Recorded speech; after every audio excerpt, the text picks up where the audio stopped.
Hello students, good morning. मी नाटे madam. Students, in previous lecture we learn latent heat and regulation and anomalous behavior of water. Today we have to learn study of anomalous behavior of water using Hope's apparatus. Today we have to learn anomalous behavior of water using this Hope's apparatus. हे Hope apparatus आहे आणि ह्या Hope ॲपरेटसच्या साहाय्याने आपण anomalous of behaviour वॉटरचा जी concept आहे ती आपण शिकणार आहोत. आता बघा, होप ॲपरेटसमध्ये नेमकं काय काय आहे बघूया आपण. हे जे होप ॲपरेटस आहे हे इझी आहे, आपण घरी सुद्धा बनवू शकतो. तर ह्या होप ॲपरेटसमध्ये दोन भांडी आहेत, दोन पॉट आहेत. एक आहे फ्लॅट सिलेंड्रिकल पॉट आणि दुसरा आहे vertical cylindrical pot. In Hope apparatus a flat bowl is attach to a cylindrical container. हा फ्लॅट बाउल आहे आणि हा फ्लॅट बाउल एका सिलेंड्रिकल कंटेनरला जॉईन केलेला आहे, अटॅच केलेला आहे. हा सिलेंड्रिकल कंटेनर जो आहे त्याला तो काय केला, हा बाउल अटॅच केलेला आहे. दोघं पण सिलेंड्रिकल शेपचे पॉट आहेत. Two thermometer attach above and below the flat bowl. Flat बाउलच्या वरच्या बाजूला आणि खालच्या बाजूला दोन थर्मोमीटर जे आहेत ते कंटेनरला जॉईन केलेले आहेत, अटॅच टू द कंटेनर. आणखी याच्यामध्ये काय आहे, water is filled in the cylindrical container. हा जो सिलेंड्रिकल कंटेनर आहे व्हर्टिकल, याच्यामध्ये वॉटर फिल केलेलं आहे. याच्यामध्ये काय आहे आतमध्ये, ह्याच्यामध्ये वॉटर आहे. And the mixture of ice and salt means freezing mixture filled in the flat bowl. Flat बाउलमध्ये हे जे तुम्हाला दिसतं आहे हे काय आहे, फ्रीजिंग मिक्सचर आहे. तर एवढं सिम्पल त्याची काय आहे, त्या होप्सच्या ॲपरेटसची रचना आहे. आता बघूयात आपण की यामध्ये सिलेंड्रिकल पॉटमध्ये कंटेनरमध्ये वॉटर टाकलेलं आहे आणि फ्रीजिंग मिक्सचर टाकलेलं आहे फ्लॅट बाउलमध्ये. आता यामुळे अनोमॅलिस बिहेवियर ऑफ वॉटर कसं दिसून येतं ते आपण बघणार आहोत. आता बघा, दोन थर्मोमीटर एक वरच्या बाजूला आणि एक खालच्या बाजूला लावलेला आहे आणि या थर्मोमीटरला जो बिलो पार्टला जो थर्मोमीटर आहे त्याला T1 आपण म्हणायचं आहे आणि अबाऊ जो थर्मोमीटर जो आहे त्याला T2 म्हणायचं आहे. आणि दर 5 मिनिटाला किंवा दर मिनिटाला आपण हे दोन्ही थर्मोमीटर जे आहेत ह्या दोन्ही थर्मोमीटरचे ऑब्झर्वेशन काय करायचे आहेत, नोट डाऊन करून ठेवायचे आहेत. आणि त्यावरून आपल्याला ह्या थर्मोमीटरच्या रिडिंग्सवरून आपल्याला खूप आश्चर्यजनक असं इथे ऑब्झर्वेशन मिळणार आहेत. बघा, पहिल्यांदा ह्या सिलेंडरमध्ये वॉटर भरलेलं आहे. आता ह्या सिलेंडरमध्ये भरलेलं जे वॉटर असेल हे वॉटर, याचं टेम्परेचर काय असेल, फर्स्ट टेम्परेचर, इनिशियल टेम्परेचर काय वाटतं तुम्हाला काय असेल. तर आपण आपल्या घरातलं जे वॉटर आहे ते वॉटर आपण यात टाकलेलं असेल, तर मग रूम टेम्परेचर जे असेल तेच त्या वॉटरचं टेम्परेचर असेल. समजूया आपण ह्या वॉटरचं टेम्परेचर हे 26 डिग्री आहे असं सुरुवातीचं, म्हणजे आपण 26 डिग्री टेम्परेचरचं वॉटर आपण याच्यामध्ये टाकलेलं आहे. म्हणजेच बघा, आता नीट प्रत्येक गोष्ट प्रत्येक ऑब्झर्वेशन मन लावून ऐकायचं आहे, कारण यावरूनच आपल्याला अनोमॅलिस बिहेवियर ऑफ वॉटर समजणार आहे. प्रत्येक वाक्य नीट शांतपणे ऐकायचं आहे. टेम्परेचर मी तुम्हाला सांगते. First, initially both the temperature thermometer T1 T2 show the same temperature. सुरुवातीला दोन्ही थर्मोमीटर सेम टेम्परेचर दाखवतात. काय टेम्परेचर असणार आहे ते, तर ते वॉटरचं टेम्परेचर हे रूम टेम्परेचर असणार आहे किंवा आपण ज्या टेम्परेचरचं वॉटर घेतलेलं आहे ते. Initially both the temperatures T1 and T2 are same. हे पहिलं ऑब्झर्वेशन आपलं. आता बघा, ॲज टाइम पासेस म्हणजे बघा त्याच्यात आपण टाकलेलं आहे वॉटर आपण समजूया ते 26 डिग्रीचं वॉटर आहे असं आपण समजूया पहिलं. आता जसजसा वेळ जाईल, सांगा काय होईल, जसजसा वेळ जाईल तसतसं ह्या फ्रीजिंग मिक्सचरमुळे, हे फ्रीजिंग मिक्सचर म्हणजे याच्यामध्ये आईस आणि सॉल्ट आहे, आणि ह्या फ्रीजिंग मिक्सचरमुळे ह्या सिलेंडरचा जो मिडल पार्ट आहे, या मिडल पार्टमधलं जे वॉटर आहे ते पहिल्यांदा काय होणार आहे, कूल व्हायला लागणार आहे. पहिलं कोणतं वॉटर कूल होणार आहे, तर मिडल पार्टचं वॉटर पहिल्यांदा कूल होणार आहे. Due to freezing mixture temperature of water in middle part decreases fast. आणि त्यामुळे ह्या मधल्या भागातलं जे वॉटर आहे, या सिलेंडरमध्ये जो मधला भाग आहे तिथल्या वॉटरचं टेम्परेचर हे काय व्हायला लागणार आहे, टेम्परेचर कमी व्हायला लागणार आहे, डिक्रीज व्हायला लागणार आहे, आणि ते फास्ट डिक्रीज व्हायला लागणार. फ्रीजिंग मिक्सचरमुळे बराबर ह्या सिलेंडरच्या मधल्या पोर्शनचं वॉटरचं टेम्परेचर बराबर डिक्रीज व्हायला लागणार आहे. Due to freezing mixture temperature of water in middle part decreases fast and so its volume decreases. आता तुम्हाला माहिती आहे की जर एखाद्या मॅटरला किंवा वॉटरला आपण जर थंड केलं, कूल केलं, तर ते काय होतं, ते कॉन्ट्रॅक्ट होतं म्हणजे आकुंचन पावतं, आणि कॉन्ट्रॅक्ट झाल्यामुळे त्या वॉटरचं काय कमी होतं, त्याचं असं मोठं व्हॉल्यूम असतं, ते व्हॉल्यूम काय होतं, कमी होतं. So its volume decreases. म्हणजे मिडल पार्टचं जे वॉटर आहे त्याचं व्हॉल्यूम काय व्हायला लागतं, डिक्रीज व्हायला लागतं, फास्ट डिक्रीज होतं. आणि जसजसं व्हॉल्यूम डिक्रीज होतं तसं त्याची डेन्सिटी काय होते, वाढते. तुम्हाला माहिती आहे की व्हॉल्यूम जर डिक्रीज झालं तर डेन्सिटी वाढते. मग मिडल पार्टचं जे वॉटर आहे त्या मिडल पार्टच्या वॉटरचं टेम्परेचर कमी व्हायला लागतं फास्टली, आणि टेम्परेचर कमी होतं म्हणून त्याचं व्हॉल्यूम पण कमी होतं, आणि व्हॉल्यूम कमी होत असताना त्याची डेन्सिटी मात्र काय व्हायला लागते, वाढायला लागते. आणि डेन्सिटी वाढते म्हणजे काय होतं, डेन्सिटी म्हणजे त्याचा जडपणा, त्या डेन्सिटी वाढते म्हणजे ते वॉटर जड व्हायला लागतं. आणि वॉटर जड व्हायला लागलं की हे मिडल पार्टचं जे वॉटर आहे हे वॉटर बराबर जड झाल्यामुळे खालच्या दिशेने यायला लागतं. पहिल्या ऑब्झर्वेशनमध्ये हे कमी टेम्परेचर असलेलं वॉटर बराबर काय व्हायला लागतं, पहिल्यांदा खालच्या दिशेने यायला लागतं. म्हणजे लक्षात ठेवा, पहिल्यांदा दोन्ही थर्मोमीटर आपल्याला 26 डिग्री दाखवत होते, पण जसजसा वेळ गेला तसं मिडल पार्टचं पोर्शनचं वॉटर हे कमी टेम्परेचर व्हायला लागल्यामुळे त्याचं व्हॉल्यूम डिक्रीज होतं, आणि व्हॉल्यूम डिक्रीज झाल्यामुळे त्याची डेन्सिटी वाढते, आणि डेन्सिटी वाढते म्हणजे जडपणा वाढतो, आणि म्हणून ते वॉटर खाली यायला लागतं. मग आता तुम्ही बघा, हे मधलं वॉटर जे जसं खाली येतं तसं त्या वॉटरचं टेम्परेचर काय होतं, तर कमी होत असतं. मग कमी टेम्परेचर असलेलं वॉटर खाली येतं. हे कोणतं वॉटर खाली येतं, तर ज्या वॉटरचं टेम्परेचर बराबर कमी होतंय ते खाली यायला लागतं.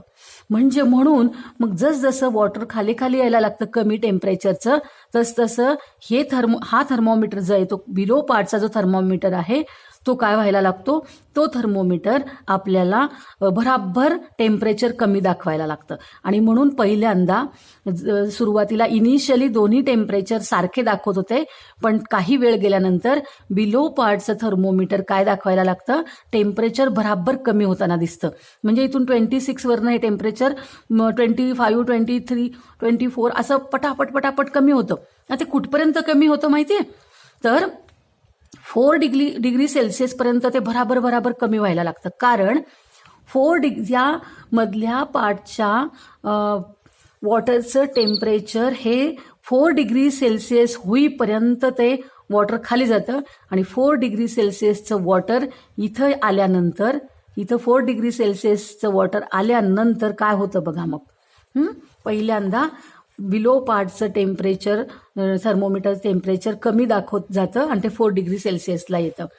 Water become heavy and moves downward, है की नाही. बघा, due to freezing mixture temperature of water in middle part decreases fast and so its volume decreases and hence its density increases and therefore water become heavy and moves downward. हेच मी तुम्हाला सांगितलं. Therefore the lower temperature T1 decreases fast till the temperature become 4 degree Celsius. 4 degree Celsius होईपर्यंत हे temperature decrease व्हायला लागतं. And same time the upper temperature T2 decreases slowly. आणि हे खालचं थर्मोमीटर आपल्याला बराबर कमी टेम्परेचर दाखवतं. म्हणजे 26 डिग्रीपासून 4 डिग्री सेल्सिअसपर्यंत हे टेम्परेचर खूप फास्टली कमी होताना दिसतं. पण त्याच वेळेस वरच्या भागाचं जे टेम्परेचर आहे ते 26 वरनं हळूहळू कमी होतं. 26 होतं, मग हळूहळू 25, मग 24 असं होतं. हे स्लोली टेम्परेचर कमी दाखवतं, हे फास्ट टेम्परेचर कमी दाखवतं, कारण की त्या वॉटरची डेन्सिटी कमी झाल्यामुळे हे कमी टेम्परेचरचं वॉटर खालच्या दिशेने यायला लागलेलं असतं आणि वरच्या दिशेने हळूहळू त्याचा इफेक्ट जाणवत असतो. तर हे सेकंड ऑब्झर्वेशन झालं. हे सेकंड ऑब्झर्वेशन फर्स्ट आपण बघितलं. आता त्याच्यानंतर काय होतं, the temperature T1 of the lower part reaches 4 degree Celsius. आपण बघितलं की ह्या लोअर पार्ट मध्ये जे वॉटर आहे, हे जे वॉटर आहे ह्या वॉटरचं टेम्परेचर 4 डिग्री सेल्सिअस पर्यंत पोहोचलेलं असतं. मग हे पोहोचल्यानंतर बघा 4 डिग्री सेल्सिअस झाल्यानंतर इट रिमेन स्टेबल. हे काय राहतं, हे रिमेन स्टेबल म्हणजे ते कायम राहतं. After it remains stable and temperature T2 of the above part decreases slowly to 4 degree Celsius to 0 degree Celsius. सेकंडला काय होतं की खालचं थर्मोमीटर जे आहे ते आपल्याला 4 डिग्री सेल्सिअस वरती स्टेबल राहिलेलं दिसतं.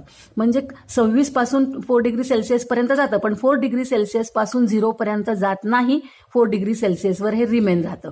आणि त्याच वेळेस वरचं टेम्परेचर जे आहे ते मग हळूहळू आपल्याला काय कमी झालेलं दिसतं. ते वरचं टेम्परेचर जे आहे थर्मोमीटरचं ते हळूहळू 26, 24, 25 पर्यंत पोहोचलेलं असतं.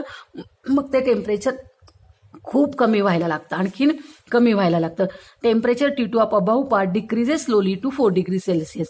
आणि मग हे टेम्परेचर 4 डिग्री सेल्सिअस पर्यंत कमी व्हायला लागतं आणि त्याच्यानंतर ते 0 डिग्री सेल्सिअस पर्यंत कमी होतं.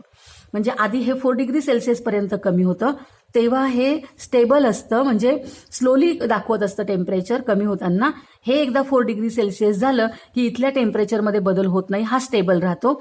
मग वरचं थर्मोमीटर जे आहे हे थर्मोमीटर मग आपल्याला टेम्परेचर, वॉटरचं टेम्परेचर कमी करताना दाखवत असतं. आणि ते कुठपर्यंत कमी होतं तर ते 4 डिग्री सेल्सिअस पर्यंत पण कमी होतं आणि त्याच्यानंतर ते 4 डिग्रीपासून 0 डिग्री सेल्सिअस पर्यंत पण कमी होतं. आणि इथं 0 डिग्री सेल्सिअसचा टेम्परेचरचं जो आईसचा लेअर आहे तो आईसचा लेअर इथं तयार होतो.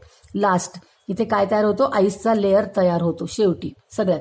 तर हे थर्ड ऑब्झर्वेशन जे आहे, हे थर्ड ऑब्झर्वेशन आपण आता समजून घेऊया की का असं होतं, की असं का होतं, हे 4 डिग्री सेल्सिअसला स्टेबल का राहतं. त्याच्यानंतर हे 26, 24, 25, 24 पेक्षा कमी होत 4 डिग्री सेल्सिअस पर्यंत येऊन त्याहीपेक्षा कमी होऊन 0 डिग्री सेल्सिअसला हे स्टेबल का राहतं, याचं रिझन आता आपण समजून घेऊया. द टेम्परेचर T1, रिझन बघा, the temperature T1 of lower part when reaches at 4 degree Celsius the density of water become maximum, so downward movement of water stop. म्हणजे बघा, जेव्हा हे 4 डिग्री सेल्सिअस टेम्परेचर होतं तेव्हा या सिलेंडरमध्ये असलेल्या वॉटरची डेन्सिटी जी आहे, ही डेन्सिटी काय आहे, याची मॅक्झिमम डेन्सिटी 4 डिग्री सेल्सिअस आहे. म्हणजे वॉटरची डेन्सिटी 4 डिग्री सेल्सिअस पर्यंत झाली की सगळ्यात जड वॉटर असते हे 4 डिग्री सेल्सिअसचं. मग त्याची डेन्सिटी जी आहे, त्या वॉटरची डेन्सिटी ही काय व्हायला लागते, density of water become maximum, जास्तीत जास्त डेन्सिटी झालेली असते आणि त्यामुळे हे जास्त डेन्सिटीचं 4 डिग्री सेल्सिअसचं वॉटर खाली तळाशी जमून राहतं.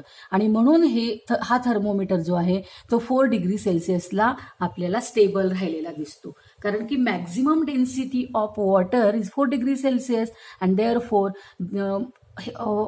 Highly heavy water means 4 degree Celsius water reaches the downwards of the base of the cylinder. आणि म्हणून मग हे 4 डिग्री सेल्सिअसचं वॉटर इथं स्टेबल थांबून राहतं आणि म्हणून हे टेम्परेचर आपल्याला स्टेबल, हे थर्मोमीटर आपल्याला 4 डिग्री सेल्सिअसला स्टेबल राहिलेलं दिसतं. आता बघा, आणि मग इथे हे काय होतं, हा आपल्याला स्टॉप झालेला दिसतो. The temperature T1 of water part of the lower part when reaches at 4 degree Celsius, the density of water become maximum, become maximum so downwards movement of water stop. आणि त्यामुळे खाली डाऊनवर्ड्स मुवमेंट ऑफ वॉटर म्हणजे वॉटरची खाली जाण्याची movement, खाली जाण्याची process थांबते. Therefore temperature T1 remain stable. आता बघूया, आता हे वॉटर जे आहे हे खाली येत होतं आत्तापर्यंत, ते थांबतं कारण की 4 डिग्री सेल्सिअसपेक्षा जास्त टेम्परेचर कमी होऊ शकत नाही.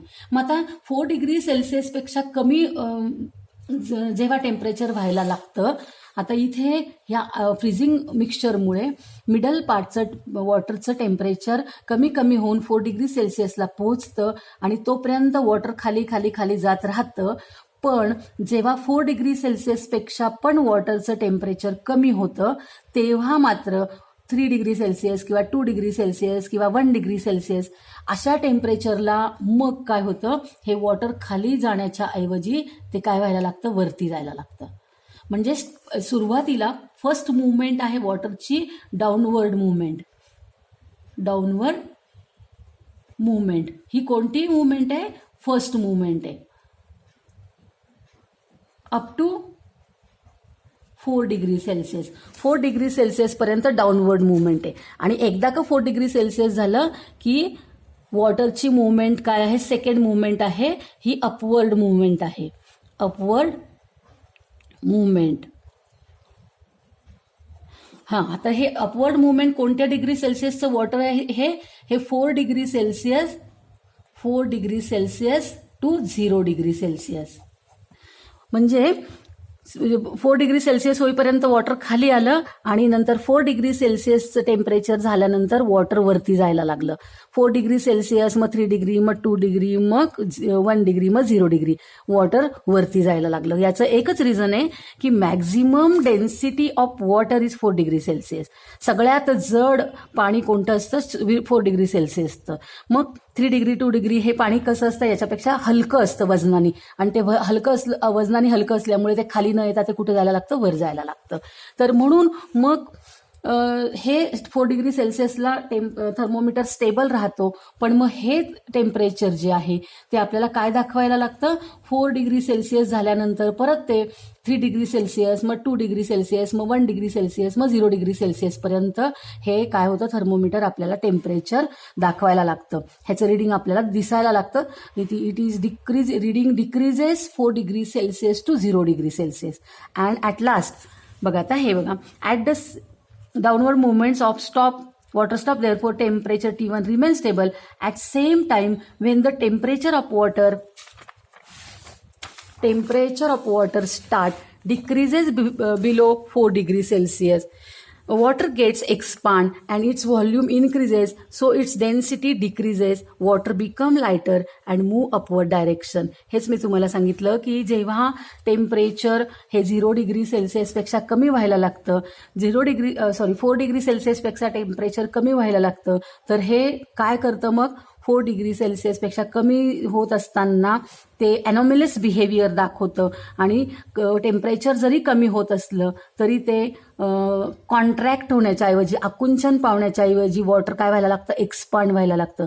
आणि वॉटर एक्सपांड व्हायला लागलं की त्याची काय वाढते, त्याचं व्हॉल्यूम वाढतं. आणि जसं त्याचं व्हॉल्यूम वाढतं तशी त्याची डेन्सिटी कमी कमी व्हायला लागते. आणि डेन्सिटी कमी कमी व्हायला लागते म्हणजे ते वजनाने कमी होतं, lighter, become lighter and move. Lighter म्हणजे ते वजनाने हलकं होतं.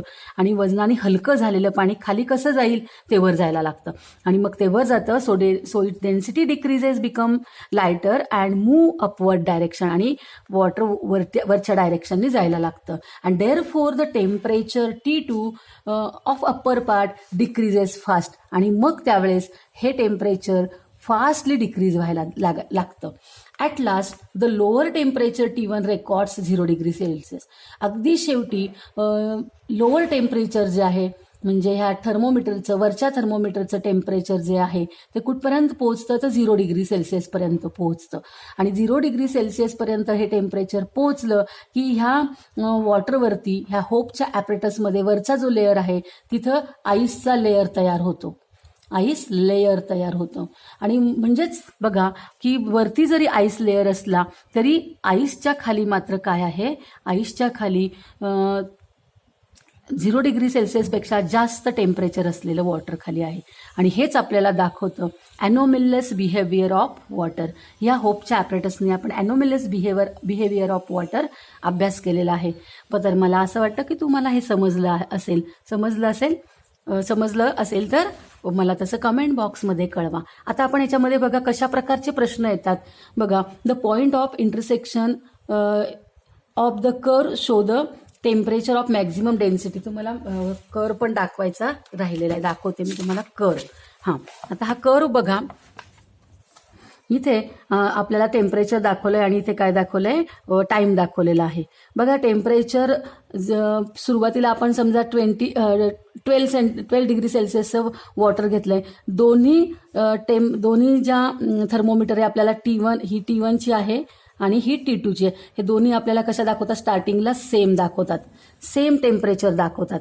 पण पहिल्यांदा काय होतं, पहिल्यांदा कोणतं टेम्परेचर भराभर कमी व्हायला लागतं, तर पहिल्यांदा हे टेम्परेचर T1 टेम्परेचर जे आहे, हे T1 ग्राफ जो आहे तो फास्टली काय होतो, बघा फास्टली हा काय व्हायला लागलाय, डिक्रीज व्हायला लागलाय. आणि त्याच वेळेस T2 जो थर्मोमीटर आहे, हा थर्मोमीटर जो आहे T2 तो स्लोली डिक्रीज होतोय. आणि म्हणून हा ग्राफ स्लोली डिक्रीज झालेला दिसतोय आणि हा ग्राफ फास्टली डिक्रीज झालेला दिसतोय.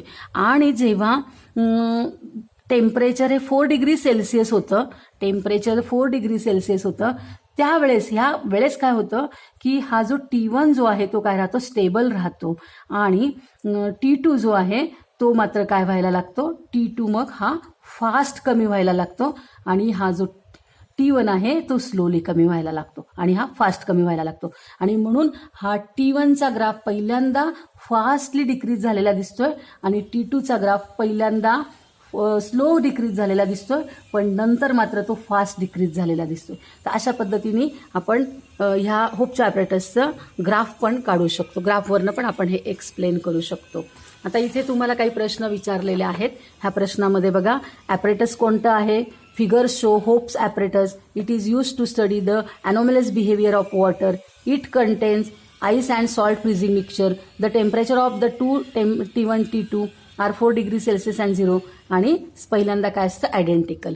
तर हा प्रश्न, अशा प्रकारचा प्रश्न परीक्षेला आपल्याला येईल. ओके, तुम्हाला जर anomalous behaviour of water using Hope apparatus समजलं असेल तर व्हिडिओला लाईक करा आणि अजूनपर्यंत जर तुम्ही चॅनलला सबस्क्राईब केलं नसेल तर चॅनलला सबस्क्राईब करा. याच्या पुढे मी सायन्सचे सगळे लेसन घेणार आहे. Okay, thank you.